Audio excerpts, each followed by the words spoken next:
হয়,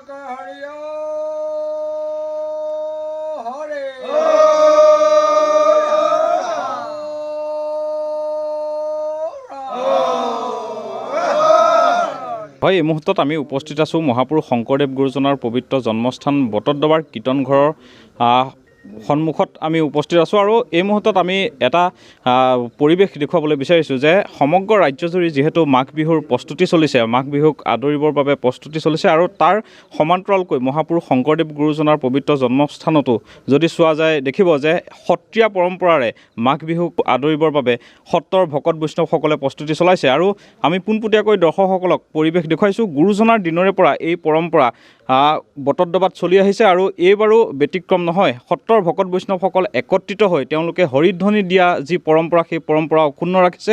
আৰু তেওঁলোকে এনেদৰে একত্ৰিত হৈ মূল কীৰ্তনঘৰৰ সন্মুখত একত্ৰিত হৈ তেওঁলোকে প্ৰতিজন আচলতে ব্যক্তিৰ সত্ৰৰ যিসকল ভকত বৈষ্ণৱ আছে তেওঁলোকৰ ঘৰলৈ গৈ তেওঁলোকে যি আচলতে হৰিধ্বনি দিয়া যি পৰম্পৰা, সেই পৰম্পৰা তেওঁলোকে আৰম্ভ কৰিব। মই আপোনাৰ ওচৰলৈ আহিছোঁ পোনপটীয়াকৈ, কি ক'ব আপোনালোকে এই যি পৰম্পৰা গুৰুজনাৰ দিনৰে পৰা চলি আহিছে, এই পৰম্পৰাৰ বিষয়ে অসমবাসী ৰাইজক কি ক'ব? হয়, নমস্কাৰ। গুৰুজনাৰ দিনৰ পৰা আজি পৰ্যন্ত এই বটদ্ৰৱা সত্ৰত ভকতিৰ মাৰ্গেৰে সেই মাঘৰ বিহু ভাগ উদযাপন কৰে। হেঁপাহৰ সেই ভোগালী বিহুটোক আদৰিবলৈ অসমৰ বিভিন্ন জাতি জনগোষ্ঠীয়ে যেনেকৈ হেঁপাহ আদৰে, আৰু আমাৰ বটদ্ৰৱাৰো সেই ভকত বৈষ্ণৱসকলে ভক্তিৰ মাৰ্গেৰে সেই মাঘৰ বিহুটো আদৰাৰ কাৰণে সম্পূৰ্ণ প্ৰস্তুতি চলে। তাৰ প্ৰাৰম্ভিক পৰ্যায়টো হ'ল যে নিৰ্দিষ্ট দিন এটা থিৰাং কৰি লৈ ভকত বৈষ্ণৱ একত্ৰিত হ'ল। থান পদশিলা মুখৰ পৰা ভকতসকলে পদশিলাক ঈশ্বৰৰ কুশল কামনা কৰি পেলাই বৰ হৰিধ্বনিৰে তেওঁলোক ওলাই গৈ সেই সত্ৰৰ সমূহ ভকত বৈষ্ণৱৰ পদূলিয়ে গৈ পেলাই তেখেতসকলক আশীষ দিয়ে আৰু জাননী দিয়ে যে মাঘ বিহু আহিল। আৰু সেই জাননীৰ মাজতে ভকতসকলে দুটা কথা উল্লেখ কৰে যে ইমান তাৰিখে অৰ্থাৎ উৰুকাৰ দিনাখন ভেলাঘৰ সজা হ'ব।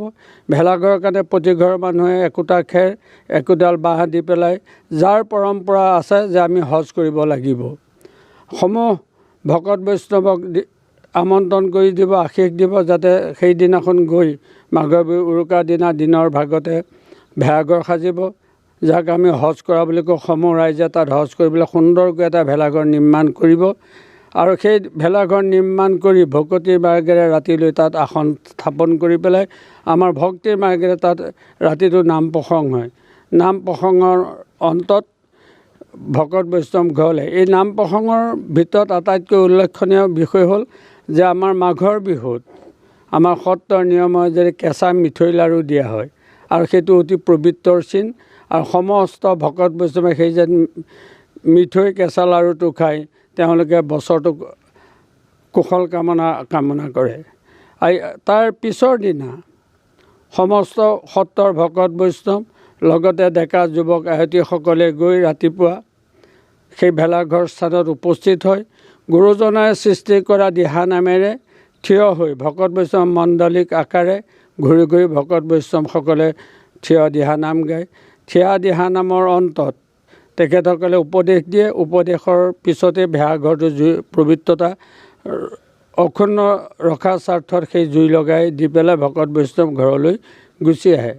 ঘৰলৈ আহি লগালগিকৈ তেওঁলোকে দুই পদশিলাত গৈ পেলাই মহাপুৰুষৰ অমৰ সৃষ্টি দিহানামেৰে তেওঁলোকে দিহানাম দি পেলাই মাঘৰ বিহুটোক আদৰণি জনায়। আৰু আমি এই পৰম্পৰা ৰক্ষা কৰি সেই তেতিয়াৰ পৰা গুৰুজনাৰ দিনৰ পৰা আজিলৈকে আমাৰ সত্ৰই সেই পৰম্পৰা ৰক্ষা কৰিছোঁ।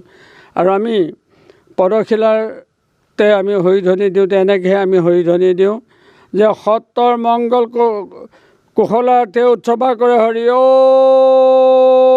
হৰি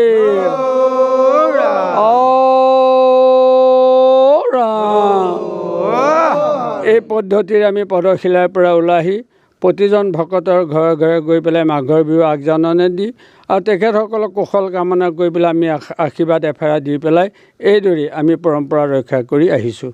হয়, এয়াই হৈছে গুৰুজনাৰ পবিত্ৰ জন্মস্থানৰ পৰিৱেশ আৰু এনেদৰে সত্ৰৰ ভকত বৈষ্ণৱসকল একত্ৰিত হৈছে আৰু তেওঁলোকে বৰ্তমান সময়ত যাত্ৰা আৰম্ভ কৰিব আৰু প্ৰতি ঘৰ ব্যক্তিৰ বাসগৃহত গৈ তেওঁলোকে এনেদৰে হৰিধ্বনি দিব আৰু এনেদৰে এতিয়া দেখিবলৈ পোৱা গৈছে এক উলহ মালহ পৰিৱেশৰ মাজত তেওঁলোকে যি সত্ৰৰ যি পৰম্পৰা সেই পৰম্পৰা অক্ষুণ্ণ ৰাখি তেওঁলোকে যি পূৰ্বৰ পৰম্পৰাগত চলি অহা যি হৰিধ্বনিৰ যি পৰম্পৰা সেই পৰম্পৰা বৰ্তমান সময়ত গুৰুজনাৰ পবিত্ৰ জন্মস্থানত দেখিবলৈ পোৱা গৈছে।